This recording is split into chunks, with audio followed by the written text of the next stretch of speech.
Hi guys, it's Bren with Kindred Acres, and today I just wanted to talk a little bit about a crop that we grow, and we have it sporadically placed throughout our gardens. It's an edible crops, and now that we're getting warmer, everything's kind of bolting, going to seed, so we're collecting our seeds. And of course, as I've always said to you before, I'll say again, you want to collect your seeds from your best plants. And obviously this one looks nice and healthy and bushy, so we've been waiting for them to be ready, and they are. And so I wanted to show you what it looks like when they're ready to collect seed. You could collect them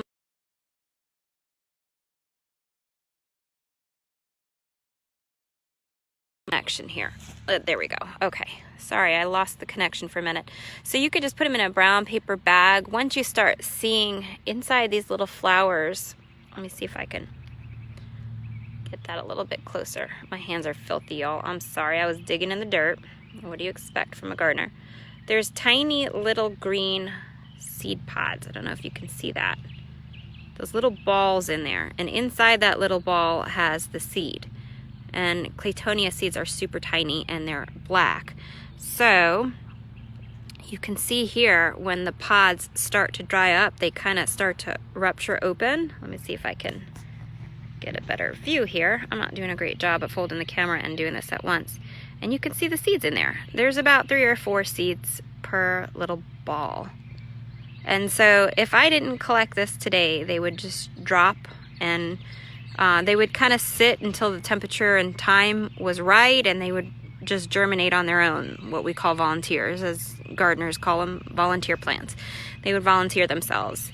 So I want to collect them because I want to seed these out again in winter, because it's an excellent green to eat in winter. You can add them to salads, to wraps, to whatever.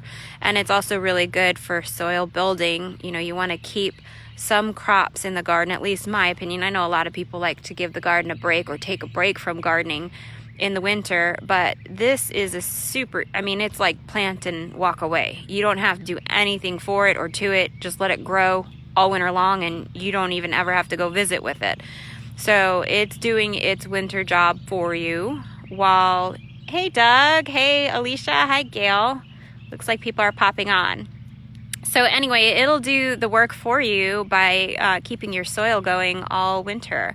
And like I said, it's edible and it's nutritious. It's also another name for this, what people call it is miner's lettuce. There's several different names out there for it.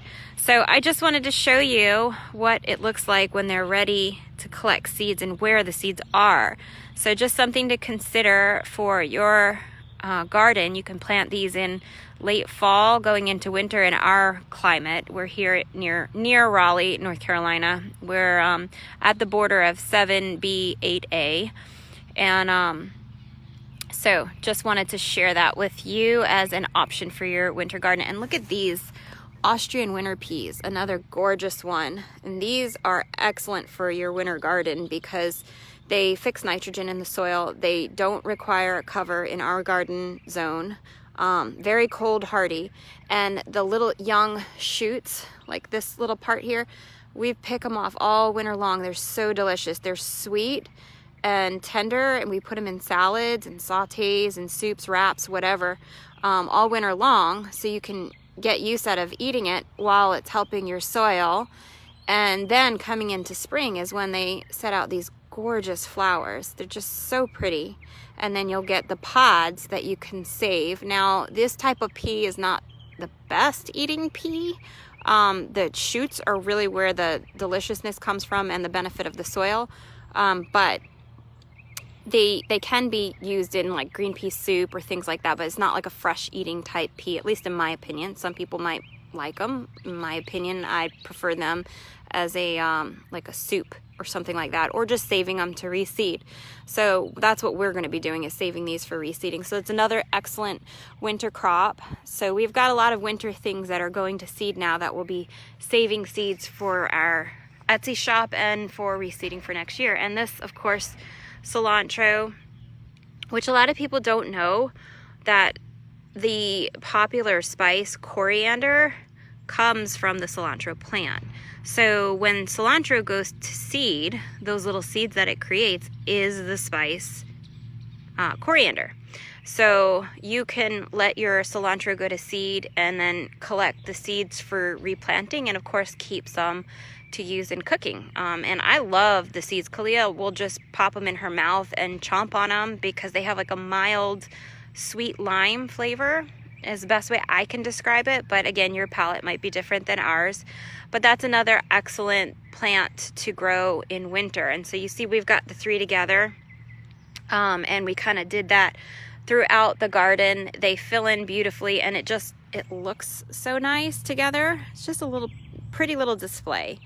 And you know, we're wildly polyculture gardeners. We kind of just pop things all over. We've got some celery, we've got thyme, we've got leeks popped in throughout, some oregano, green onions. Everything's all wildly mixed in. And we do that for a reason. One, for aesthetics. I just love the wild look. And two, because you're not drawing too many nutrients from the soil in one given spot. So each plant requires different nutrients, and they're going to pull those nutrients from the soil.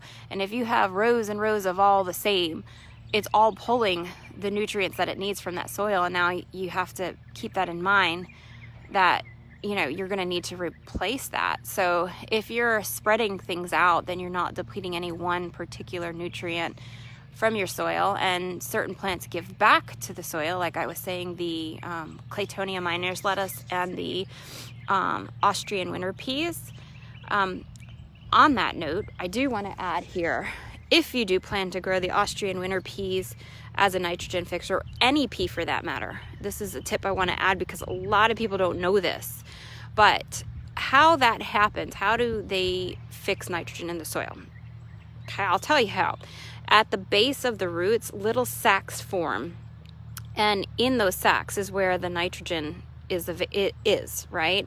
So if you pull this plant up, like pull it out of the ground, when it's done, you gain no benefit. If you cut it at the base and leave the roots attached, then those little sacs will eventually break down, and fix the nitrogen in the soil. So you must leave the plant in the ground, leave the root system in the ground in order to gain the benefit of nitrogen fixing in your soil when you plant beans or peas for that purpose. So just wanted to share these tips because I was out here harvesting some of the Claytonia seeds that were ready, and so I figured, I should probably pop on and show a few of our winter veggies that we're going to seed that we're collecting, to give some tips on that.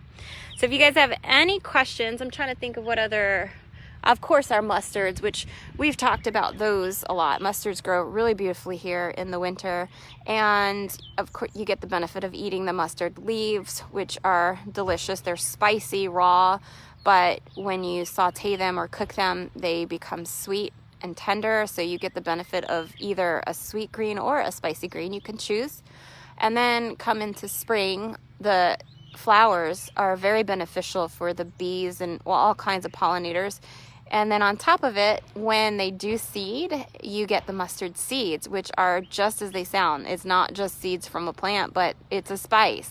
People use them by soaking them in apple cider vinegar, and then you can add honey or whatever and blend them, and you make the popular honey Dijon mustard. That's where it comes from. So you get the leafy greens, you get the benefit of having flowers early spring, because they do kind of bolt a little bit early. And so that'll be one of the first few foods for the pollinators, and then you get to enjoy some homemade honey Dijon mustard when you're done.